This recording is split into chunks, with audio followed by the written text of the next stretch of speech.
Hello everyone, বিগত 1 মাস ধরে আমাদের কমিউনিটি সেকশন বলো কিংবা আমাদের হোয়াটসঅ্যাপ নম্বর বলো কিংবা অ্যাপের চার্ট সেকশন বলো, প্রত্যেক জায়গায় তোমরা একটা প্রশ্ন খুব বেশি করছিলে। সেটা হচ্ছে রিসেন্টলি আমাদের যে উইন্টার সেশন চলছে সেখানে আমাদের যে মিনিস্টার অফ স্টেট আছে, এমওএস ফাইন্যান্স, তিনি কিন্তু একটা কোশ্চেনের অ্যান্সার দিতে গিয়ে বলেছেন যে প্রায় 853 জন বা 850-এর আশেপাশে আইআরএস অফিসার 2014 থেকে 2024 পর্যন্ত বিগত 10 বছরে ভিআরএস বা ভলেন্টারি রিটায়ারমেন্ট স্কিম অপ্ট করেছে। অর্থাৎ তারা স্বেচ্ছায় ইউপিএসসি সিএসসিতে র্যাঙ্ক করে যে আইআরএস হয়েছে সেই পদ ছেড়ে দিয়েছে, তারা সেই পদ থেকে রিজাইন করেছে। এই সংখ্যাটা নিহাত কম নয়। আমরা যদি 10 বছরে দেখি, প্রতি বছর 85 জন প্রায় গড়ে। কিন্তু সবচেয়ে সমস্যার যেটা বিষয় সেটা হচ্ছে রিসেন্টলি এর সংখ্যা বাড়ছে। তো এর কারণটা কি সেটা আমাদের কিন্তু বুঝতে হবে।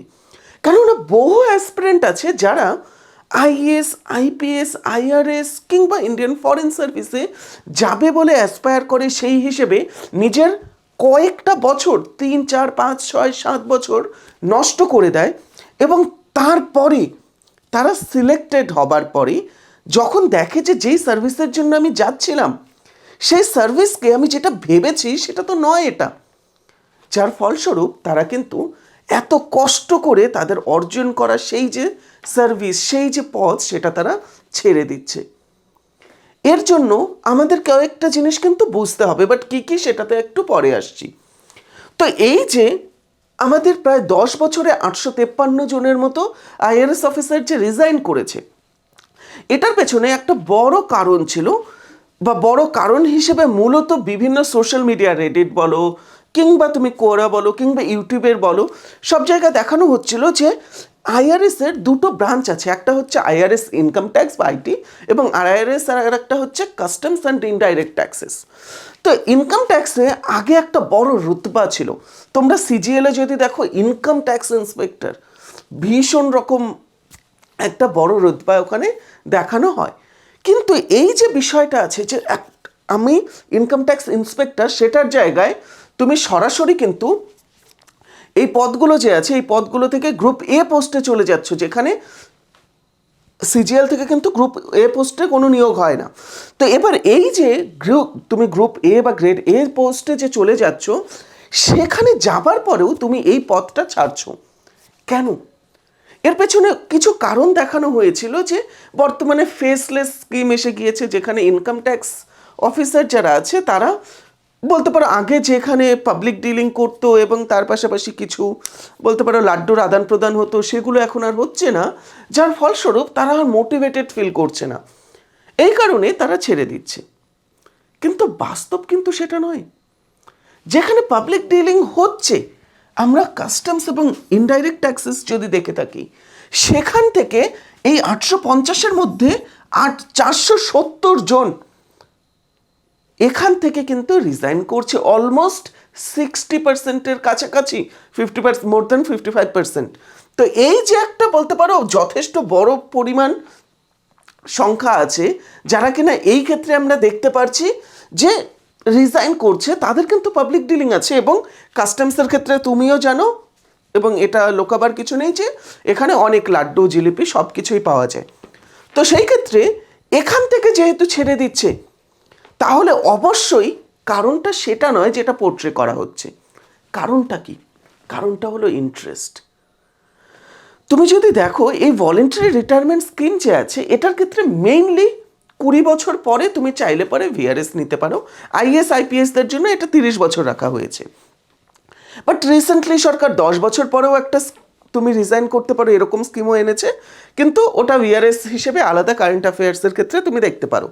এই মুহূর্তে আমাদের যেটা আলোচ্য বিষয় সেটা হচ্ছে এই ক্ষেত্রে এত বেশি জন যে রিজাইন করেছে, সেটার কারণ কি শুধুই তারা যেটা ভেবে আসছিল, তারা যেটা পাবে ভেবে আসছিল, তারা সেটা পাচ্ছে না?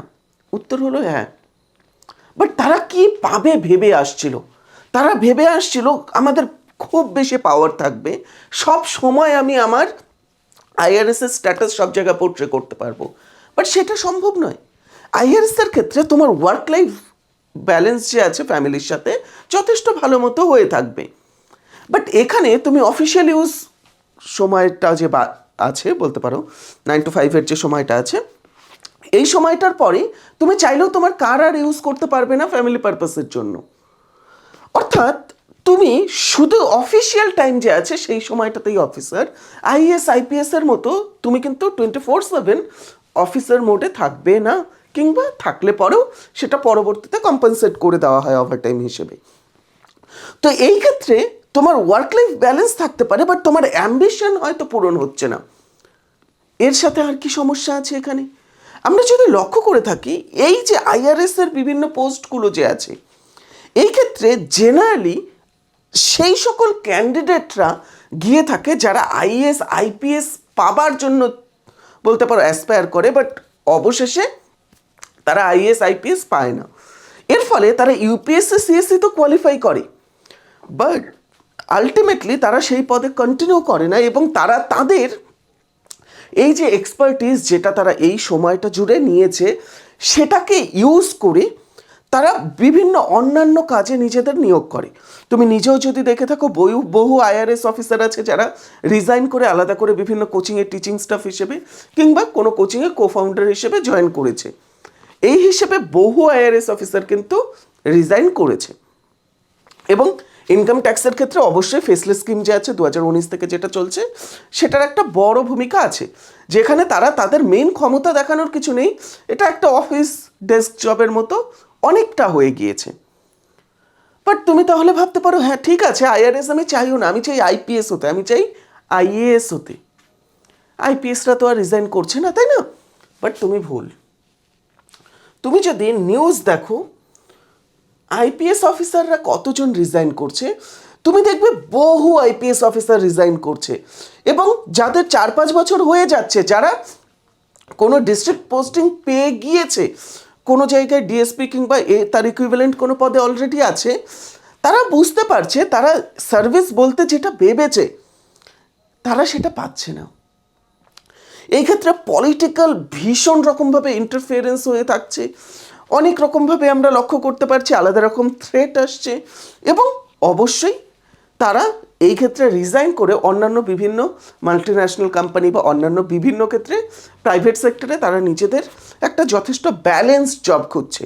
অর্থাৎ আইআরএসরা ব্যালেন্সড জব চাচ্ছিল না তাদের মনে হচ্ছে, তারা মনে মনে ভাবছে আমি তো আইএএস আইপিএস এর মতো 24/7 চাচ্ছিলাম।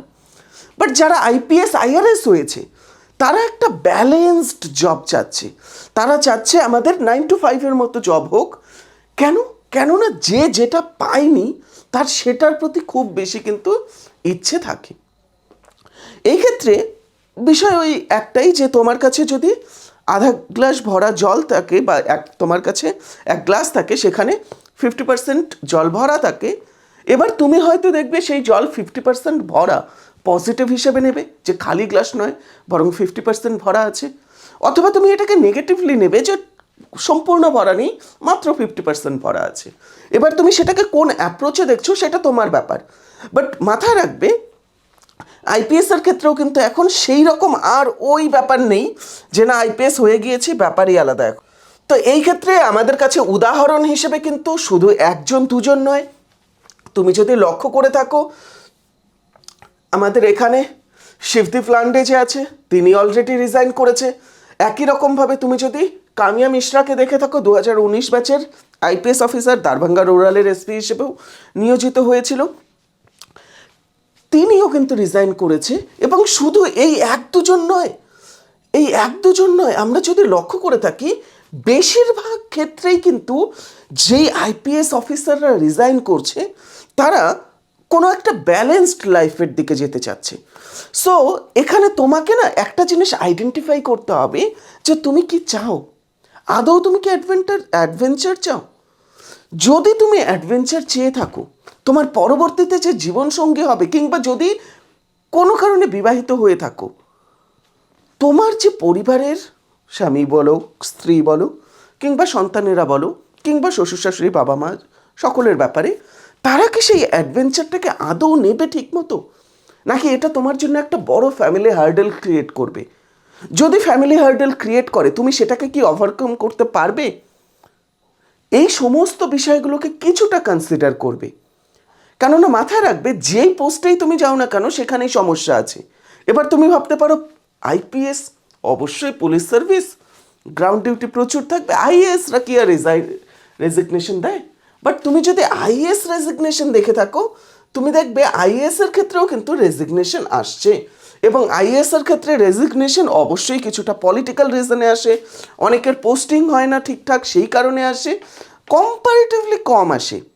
তার একটা বড় কারণ হচ্ছে তারা আইএএস হিসেবে কিছুটা ব্যালেন্সড লাইফ হয়তো লিড করতে পারে অ্যাটলিস্ট 13 ইয়ার্সের সার্ভিসের পরবর্তী ক্ষেত্রে, যখন সেক্রেটারিয়াল বিভিন্ন লেভেলগুলোতে যায় সেই ক্ষেত্রে একদম ক্যাপিটাল সিটি যে আছে সেইগুলোতে থাকে প্রত্যেকটা স্টেটের, এবং সুন্দরভাবে তারা লিড করতে পারে।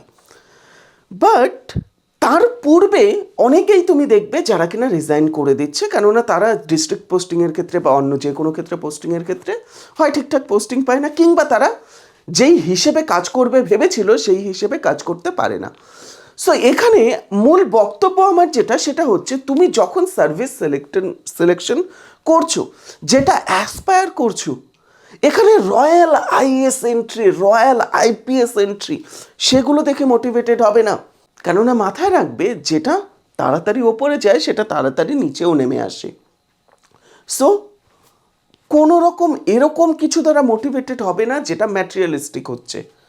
তোমার মধ্যে যদি সেই ইন্সপিরেশনটা থাকে যে না আমি আইএস হতে চাই, ঠিক আছে, তোমার কারণ যেটাই হোক না কেন, হতে পারে সেটা একদম সম্পূর্ণ একটা শ্যাম্পড রিজন, বাট ম্যাটার করে না সেটা। আলটিমেটলি তুমি কোন কারণে যেতে চাচ্ছ সেটা একটা সলিড রিজন থাকা চাই, এবং অবশ্যই সেটা যাতে লিগ্যাল রিজন থাকে। এরকম নয় যে আমি কিছুটা লাড্ডু চাচ্ছি এবং জিলিপি চাচ্ছি, এবং এই ক্ষেত্রে আইএএস হলে পরে তো আমি বড় বড় বলতে পারো প্যাকেটে কি বড় হাঁড়িতে হাঁড়িতে করে লাড্ডু রসগোল্লা সব পাবো, সেটা ভেবে যদি করতে চাও এই ক্ষেত্রে আরও সমস্যায় পড়বে। মাথায় রাখবে বর্তমানে ডিজিটালাইজেশন বাড়ছে, এবং বর্তমানের এই ডিজিটাল সময়ে ঘুষ বলো কিংবা এই ধরনের বিভিন্ন বিষয়গুলো পাবলিক ডিলিং কমছে। আগে তুমি যদি নর্মালি দেখে থাকো এসসি এসটি ইডব্লিউএস এই ধরনের সার্টিফিকেটগুলোর ক্ষেত্রে আগে বিডিও অফিসে এসডিএম অফিসে সরাসরি যেতে হতো, এখন অলমোস্ট সম্পূর্ণ প্রক্রিয়া অনলাইনে হচ্ছে। আগে যে কোনো কিছু অ্যাপ্লাই করা কিংবা অন্য যে কোনো কিছুর ক্ষেত্রে কন্ট্রাক্ট নেওয়ার ক্ষেত্রে বিডিও অফিসে বা এইগুলো ক্ষেত্রে যাওয়া হতো, এখন সবগুলো অনলাইনে হচ্ছে। এবং যত সময়গুলো যাবে ধীরে ধীরে এর পরিমাণ বাড়বে, পাবলিক ডিলিংয়ের পরিমাণ কিন্তু কমে আসবে। তো যেই রুতবা তুমি এখন দেখছো সেটা কিন্তু থাকবে না আজ থেকে 10 থেকে 15 বছর পর।